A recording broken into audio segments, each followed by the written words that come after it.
नेपाली सिरो चाली संसारमा लम्किन्छ जुनकी झै ज्योति बाले अन्धकारमा चम्किन्छ यो नेपाली सिरो चाली संसारमा लम्किन्छ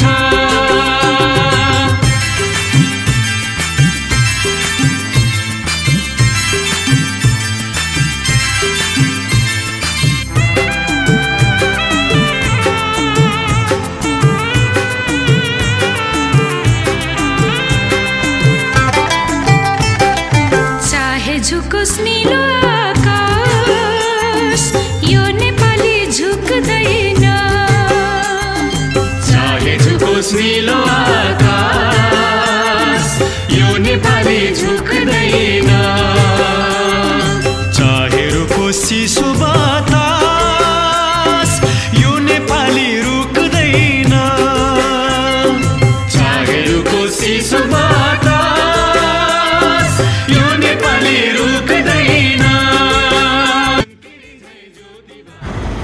यो हाम्रो आबुखेरिनी सेवा समाजले हामीलाई चाहिँ यो बजार एरियामा बढी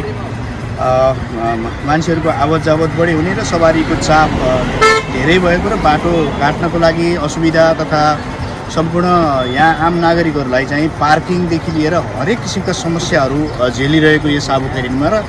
सबै व्यवसायहरूलाई सञ्चालन गर्नको लागि र सबै सवारी साधनहरूलाई सुचारू रूपमा सञ्चालन गर्नको लागि यो एरिया बढी बिजी प्लेस भएको एकदमै व्यस्त सडक भएको हुँदा यो एरियामा सवारी चालकहरूले आम सवारी चालकहरूले चाहिँ हर्नलाई चाहिँ नबजाइकन हर्नलाई निषेध गर्ने कार्यक्रम छ हाम्रो यो कार्ययोजना हो यो अभियानमा छौँ हामी यो अभियान अन्तर्गत चाहिँ यो सम्पूर्ण आम सवारी चालकहरूलाई आजको मितिबाट यस एरियामा यो हामीले यो गाउँपालिकाको एरिया गाउँपालिकाबाट सुरु भए पश्चात यता गोर्खा जानेको त गोर्खा पुलसम्म र हाम्रो ट्राफिकको पोस्टसम्मको एरियालाई चाहिँ हर्न निषेधित क्षेत्र हामीले घोषणा गरेका छौँ र यहाँ आम सरकारका विषयहरूमा जुन आबुखेरिनी सेवा समाजले जुन आवाज बुलन्द गर्नुभएको थियो त्यो आवाजलाई चाहिँ समाधान गर्नको लागि हाम्रो इलाका प्रहरी कार्यालय र अस्थायी ट्राफिक प्रहरी पोस्ट आबुखेरिनीले यो अभियान सञ्चालन गरेका छौँ र यसमा चाहिँ हर्न निषेध मात्रै नभएर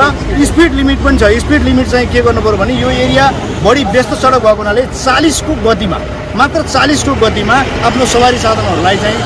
चलाउन हुन समेत हार्दिक विनम्र अनुरोध गर्छु किनभने यहाँ विशेष त हामीले के देखिरहेका छौँ भने यहाँको स्थानीय जुन हाम्रो व्यवसायी समितिसँग आबद्ध रहेर स्थानीय रूपमा सवारी चालकहरू हुनुहुन्छ स्थानीय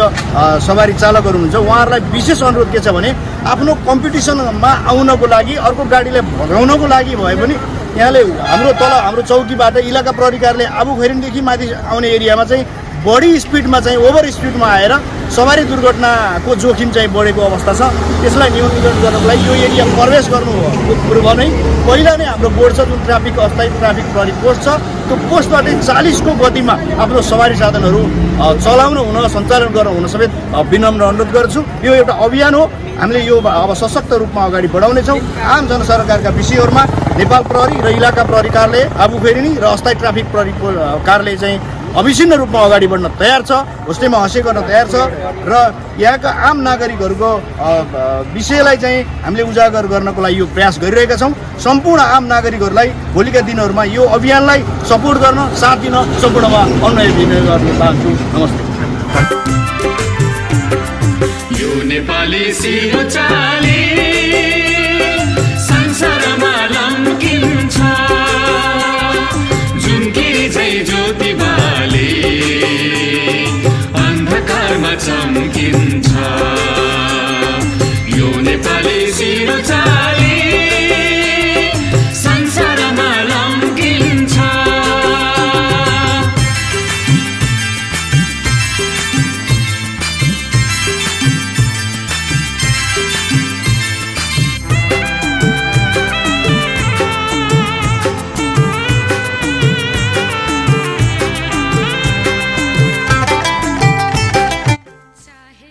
नमस्ते सर्वप्रथम इप्रका आबुखेरिनीलाई म धेरै धेरै धन्यवाद दिन चाहन्छु इप्रका आबुखेरिनीका प्रहरी निरीक्षक जो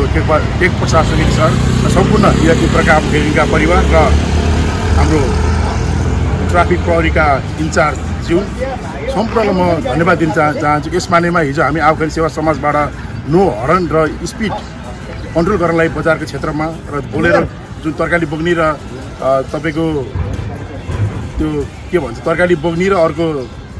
कुखुरा बोक्ने गाडीहरू अनियमित हिसाबले बत्तीमा चलाउनेको एउटा जनगुनासोको माग राखेर हामीले एउटा विज्ञप्ति जारी गरेका थियौँ। उहाँलाई अपिल गरेका थियौँ यसको समाधान गर्नलाई 24 आवरमै पनि नभनौँ विदिन 12 आवर उहाँले यो कार्यान्वयन गरिदिनु भएको छ। यसको लागि म धेरै धेरै ह्याट्सअप गर्न चाहन्छु सम्पूर्ण प्रहरी साथीहरूलाई। धन्यवाद।